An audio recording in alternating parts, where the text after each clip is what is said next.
who tells the truth about what the fruit will actually do? Because we have three, really, if we read through this, three different accountings of what the fruit is going to do. We have one that comes from God, we have one that comes from Eve, and we have one that comes from the serpent. And they don't all match up in their retelling, maybe naturally because one of them is supposed to be crafty, but they open the door, given the outcomes, to some questions of who's actually telling the truth about what this is going to do. So let's walk through all three of these, Bob, and then I want to hear your opinion on who's really telling the truth and maybe some of what the punishment really is, because that's the natural next question. Yeah. What God says about this comes in Genesis 2:16 through 17. Mm-hmm.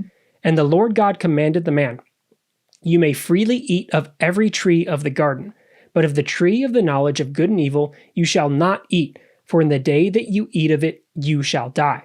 Mm-hmm. Now, when Eve is talking to the serpent in Genesis 3:2 through 3, she says, "We may eat of the fruit of the trees in the garden, but God said, you shall not eat of the fruit of the tree that is in the middle of the garden, nor shall you touch it, or you shall die." And then the serpent, in replying, says, "You will not die, for God knows that when you eat of it, your eyes will be opened, and you will be like God, knowing good and evil." So out of the three of those, Bob, who do you see as telling the truth about what the fruit is going to do? Because if we're looking through when we know what comes next, they eat it, they don't die right away. They touch it, they don't die right away. But the serpent says your eyes are going to be open, and that is, they see that then they are naked. And so is the serpent the one that's actually telling the truth? Or is there a bigger question behind what the punishment is that maybe makes the serpent kind of telling the truth, but God telling the truth as well? I'm gonna give an answer that's gonna sound like a cop-out, but I'm gonna invoke Einstein, and it's gonna be okay. They're all telling the truth, but you have to a very diplomatic response. Yeah, I know, but I'm not. I'm gonna give a relative response, right? Because you have to remember that time is involved when it comes to dying. Mm-hmm. Dying very rarely isn't an instantaneous process, unless you are just vaporized instantly. For most people, death is a process, right? It doesn't just come instantaneously. It's something that happens over time. Now, here's what I mean by this. For in the day that you eat of it, you shall die, right? The Lord God said, in the day that you eat of it, you shall die. Did that happen? Did that happen? No, it didn't. The day that Adam and Eve ate of the fruit, they did not die. So did God lie? No, but that could also be an expression that basically indicates on the day that you eat of it, you will begin to die. You will no longer, and I'll explain what I mean here in a second, you will no longer have access to that other tree, the tree of life. Mm-hmm. Now, Augustine, this is Augustine, right, screwed this up, and I'm one of these people who says that, this concept of original sin was messed up from the very beginning. But this concept of we used to be immortal, and then because of this original sin, we instantaneously became more. That's wrong. Humans were always mortal. We've always been mortal. We're always human. But according to the text, we had access to the tree of life. It's like a fountain of youth. It's like the you drink the cup, you eat what is it in Gilgamesh? The tree of rejuvenation. Right. Yeah. The tree that makes an old man a young man again, right? Yes. The plant at the bottom of the lake. It's not immortality, but it is the bringing youth back to you. Correct. It allows you. By the way, in Gilgamesh, what steals the plant from him? It's a serpent. It takes the plant away. Anyways, that's another video. They have this, so they're mortal and they age, but then apparently they have access to the tree of life and they are rejuvenated, and this process continues. But as soon as they eat of this tree, and God kicks them out of the garden, and that's the thing, they get kicked out of the garden, they put the cherub there and he's got the flaming sword and they can't get back in, they begin to die. That mortality that they've always had sets in. So did God lie? They didn't die that day, but on that day they began to die because they no longer had access to the tree of life. The woman says, God said, you shall not eat of it, or the tree that's in the middle of the garden, nor shall you touch it. Now, God never said that. This makes Eve, by the way, the first exegete, right? She's the first one. She's the first one that says, here's what he said, but here's what I think he meant. Fence around the Torah. Yes. Right? It's just the first fence around the Torah. Don't eat it. Don't touch it. Right? If I don't touch it, I can't eat it.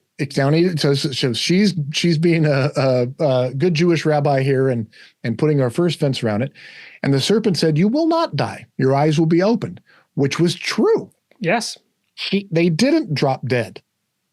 Their eyes were opened, and what happens, right? They see that they're not wearing any clothes, and she said, you will become like God. And what does God say later? You've become like one of us. Mm-hmm. And so Satan's actually, pardon me, not Satan, the serpent I made my own mistake here. The serpent's actually telling the truth because they are basically exchanging access to immortality, but in ignorance for knowledge, this pursuit of knowledge, at least to be like the gods, knowing the difference between good and evil, but for a mortal life. Mm-hmm. And to me, that's what this story is about. Right. Do you want to live in eternal ignorant bliss? You get to be immortal, but you're ignorant and you just live in ignorant bliss.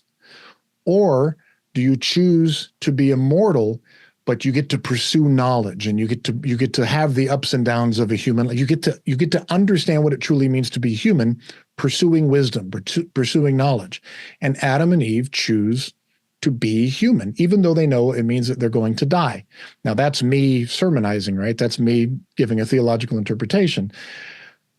But they didn't drop dead. They just didn't have access to the tree of life anymore. And they all get different punishments, which we can talk about at a different time. But the snake's punishment is he loses his legs and he gets to crawl on his belly. But they don't drop dead. They just get kicked out of the garden. And this is one of those moments that a lot of people will do some intertextual reading and pull the verse, a day is like 1,000 years, and saying, oh, so when God says you're going to drop dead, what God really means is God timeline 1,000 years. And that, look, when they leave the garden, they have these very long lifespans that are getting close to 1,000 years. And so it is a day, and God's telling the truth, pulling in other texts. But if we read kind of all three of them together, we do get the fullest picture of the serpent says your eyes are going to be open. That's true. God says you are going to die.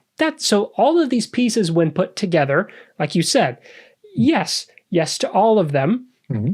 We get the fullest rendition of this, but it is one of these moments where, looking through these, typically we jump past the serpent because we expect the serpent to be the bad one, the wily one. Now, To be fair, the serpent says you will not die. That is wrong. But they're also right about some of this. And so the serpent maybe gets some bit of a bad rap in their retelling here because they told the lie and the truth. Your eyes are going to be open. That is correct. Yeah. He's, again, it's usually these temptations. It's never just a flat out bold-faced lie. It's usually couched with some truth. And this is true about everything we do in life, right? We usually can sniff out just a flat out lie, unless we're running for president. It's the lies that are tempered in there with some truth, right? It's these things that, and again, it's with time. It's, in the day that you eat of it, you will die. Does that mean you will begin to die? You will drop dead like Uzzah touching the ark, right? What does it mean?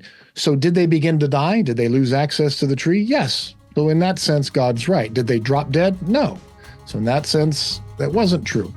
Was the serpent telling the truth? Yeah. But they didn't drop dead, but they became essentially mortal in that they were going to die. So it has to do with relativity. It has to do with what time frame are we looking at. They lost their access to immortality.